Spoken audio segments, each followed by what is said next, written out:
There is no place like home, right? Well, buyers may have to pay more for that dream home. We first told you about a settlement that will affect how buyers' real estate agents get paid back in March. And now, while some are touting a recent lawsuit settlement as a win for consumers, some realtors don't agree. Here's Tracy Carlos. I like the fact that I have a yard. Cindy Szabo bought her home back in January. She saved for about a year to get the money needed for the down payment and closing costs for her piece of the American dream, a 3-bedroom, 1-bath home. All the money that you have to spend to buy it.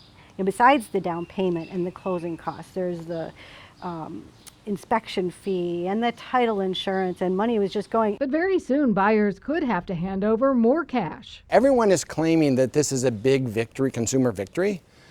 I would suggest it isn't. It comes after a lawsuit settlement. The National Association of Realtors agreed to ban offers to compensate buyers' agents on multiple listing services, or MLS. That means the listing agent is no longer allowed to offer a percentage of payment for the buyer's agent on MLS. I would suggest to you that it's not a big win for sellers, and it's clearly, no one can argue that it's a big win for buyers. Mike Zenicola has been in real estate for 25 years. Buyers and sellers look at the purchase price with two different eyes.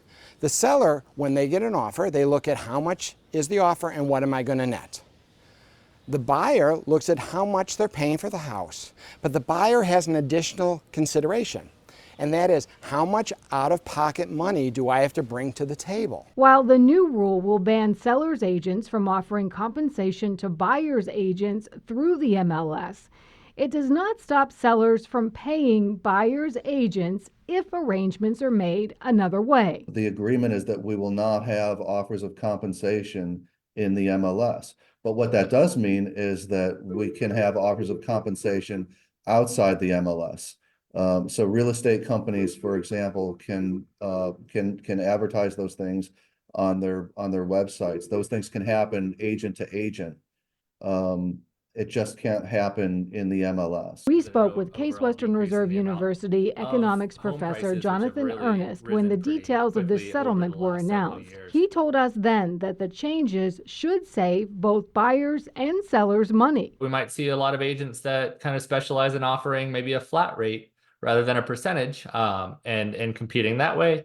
Or we could see changes in the quality of what's being offered by agents. So we could see that maybe you can choose from a menu of the things that you want your agents to do, but they might receive a higher or lower commission. Something Zenicola disagrees with. As far as the buyers are concerned, there is no win here at all. There's strawberries growing in that one. And Cindy Szabo told me she's glad she found her home sweet home under the existing rules. if I had to come up with the cash to pay my agent, I wouldn't have had enough money. Currently, the settlement is awaiting approval by the courts. The new rules are expected to take effect sometime this fall.